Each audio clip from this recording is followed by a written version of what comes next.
Naku po mga kababayan, magugulat kayo dito sa hula ni Rudy Baldwin. Talagang magugulantang kayo dito kasi sabi niya,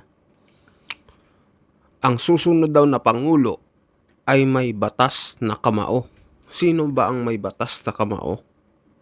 Di ba ang mga Duterte lang mga kababayan? Kaya nakakagulat po itong kanyang hula sa susunod na Pangulo ng Pilipinas. Ganun din mga kababayan, pag-usapan din ho natin itong hula din tarot card reading dito kay VP Sara Duterte, kay Pangulong Bongbong Marcos at kay ex-president, ah, former president Rodrigo Roa Duterte. Pero ngayon ito muna ang panoorin natin, yung hula kay Pangulong sa susunod na Pangulo ng Pilipinas. Kikilabutan kayo dito. Ito na po. Ang nababasa mo, ang nakikita mo sa psychic mo. Ay, sagutin dyan. Ha? Sinong nakikita mo ang posible na yan na Oo, pumalit? kahit description. Description, diba? di ba? Oo. Siyempre, Babae ba to? Oo, Lalaki babae, ba lalaki. yan? Oo, di ba? Oo. Matipuno ang pangangatawan, malaki ang tiyan. Oo. Ang hirap magsuot ng Amerikana o Diba? slim o magandang lalaki ba Kasi o ano to. yan ay Oo, kahit oo. paano, gumaganyan sa iyong Oo, may psychic, vision may na, vision diba? yan eh. Diba? Sorry, Oo, dapat dito na lang. nananahimik ako na napasagot tuloy ako. Sige Rudy, go ahead. Di ba? Yan lagi tanong eh. Bigay ng clue kung babae o lalaki. Kahit alam ko, basta ito lang yung masasabi ko, itong taong na uupo is maging maayos yung ekonomiya natin, kahit Nako. naghihingalo siyang bayaran yung mga utang natin. Mm. Masasabi ko sa kanya, isa siyang taong na mayroong panindigan at batas kamao. Pero, Nako. Nako. Ayan mga kababayan. Sabi niya, kahit daw bagsak ang ekonomiya natin, aayusin daw mga kababayan. Maayos daw ito. At tapos sabi niya, ang susunod daw na Pangulo ay may batas kamao. Ayan mga kababayan. Sino ba ang may batas kamao na presidente ng Pilipinas dati? 'Di ba si former President Duterte at ang mga Duterte lamang ho ang may batas kamao mga kababayan pagdating sa pagpapalakad ng gobyerno mga kababayan. Kaya nakakakilabot ito. Grabe tumayo ang balahibo ko mga kababayan, no. Grabe itong hula ni ni Rudy Baldwin. So kayo mag-comment kayo mga kababayan kung naniniwala ba kayo dito sa kanyang hula mga kababayan. So tuloy natin. Oh, batas ka mao ha? Oo. Ayun. Ayun. comment Ano ko, na? ayaw ko magsabing babae siya o lalaki. Na ayaw Pero, Oo, nagets mo oo. ba?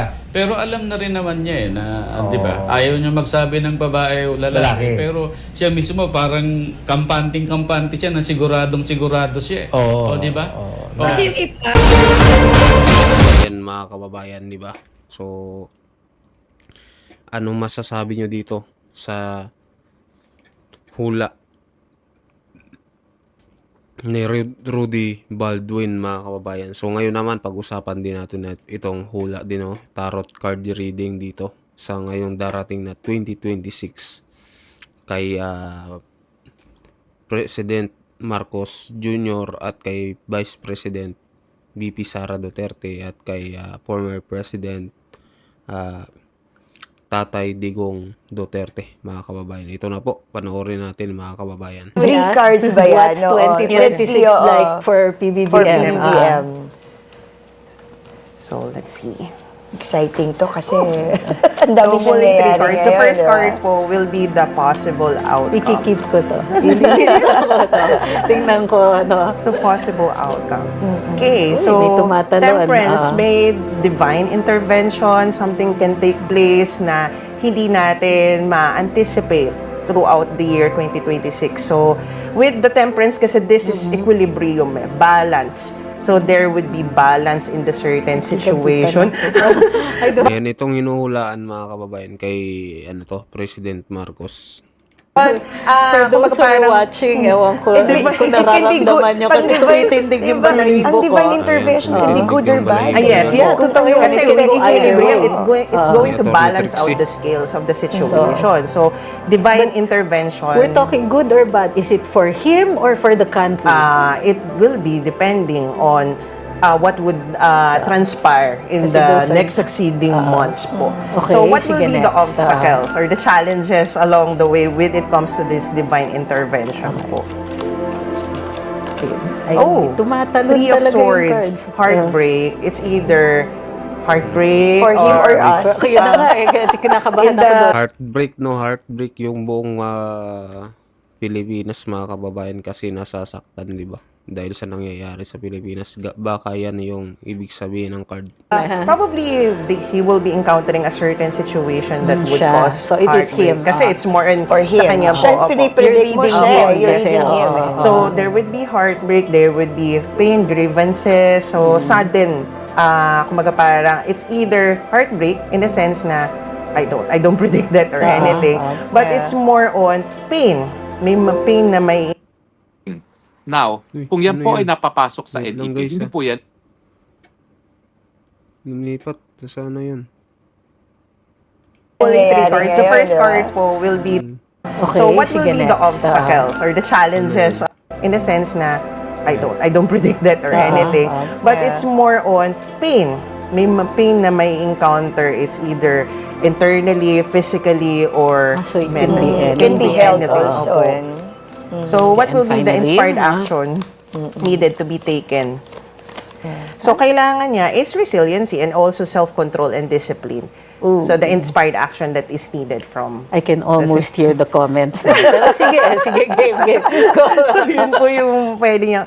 But probably it's either, yun nga, it can be personal, yung Yes, kanyang divine intervention. So, when we say divine intervention, it can be for the greater good, it can be somewhat negative, or etc. It depends on what he will be doing along the way this year. parang mas more good yung divine intervention intervention. because she's reading the president na yun. Oo nga. So, ano uli yung start? The first card was Divine intervention. divine intervention, then heartbreak. Heartbreak. So, somewhat, And then, ang magiging si obstacle ano? niya is, it's either feeling not enough, kasi usually, itong pain na ito, it cannot be only heartbreak. It can be not enough, hindi sapat yung nagawa niya when it comes to certain circumstances po.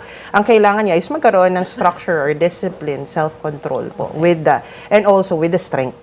So, inner So, he strength. needs, this is what he needs, yung last card, yun Yes yung po. kailangan niyang gawin. Resilience. Okay, so, can we move to VP Sara? VP Ay, Sara. Taray. So, same energy, same intentions Yes. po. Same intention. For this year, for VP Sara. That's the, uy, tumatalon talaga yung cards. Bukay po. Okay.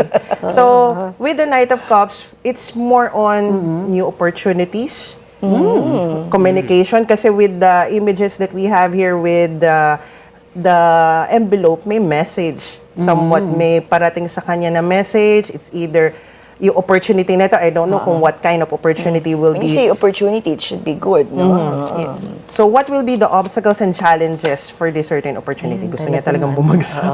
Okay. So, obstacles and challenges. Resistance.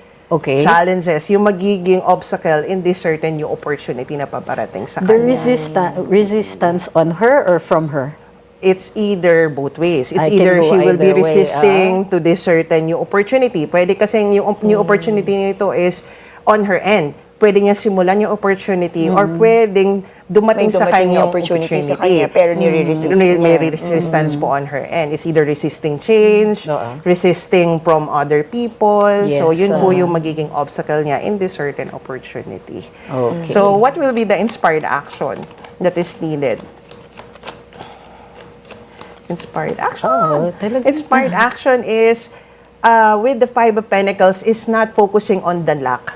Not Okay. focusing on things that you don't have, focusing on the negativity. Okay, so she has to focus It's on on- what she has. Yes. Yung strengths Yes. niya right now. Focusing on kung ano yung wala siya will only bring these certain obstacles and challenges to her.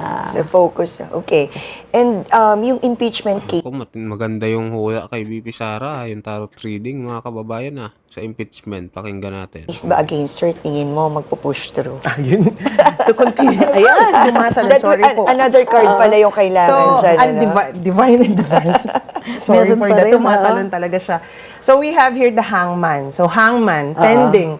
So, it's in a stalemate. So, kumbaga, Okay. hindi siya moving forward. It's not going to end this way pa. So, kumbaga, parang nandun lang siya, hanging by the Nakabitin. moment. Yes. With the hangman, hanging by the moment. It's either with someone magkakaroon po siya ng inspired action or maaring hindi pa rin umusad. Oo. Oo. Pwede ba tayong maging specific, no? Something Related wants to be also, of heard. course, to the Vice President. How about former President Duterte? You think na marirelease siya sa ICCI? Ayun po. Then, by the way, so yun po lumaglag kanina yun for muna. the question po kay BP Sara is the Three of Pentacles. So, yung obstacle is putting the work, as I've mentioned. So, kaya magkakaroon talaga ng standstill in the situation kasi lack of work, lack of actions pertaining to the impeachment trial. Could be so lack of action in the case of those of Congress, of Congress, Yes, of prosecutors. Pwede rin. People that is that's for collaborating. VP Sara. Yes po. Yeah, Pwedeng okay. external, but it could also be on her intern. part. Oo. Na she's not giving any reason for it. To move forward. Okay, PRD naman. PRRD. Ayan na. So, PRD. Specifically, kasi pag gumaano siya, okay. Pag tumatalon, it needs to Your be heard. question po, ma'am?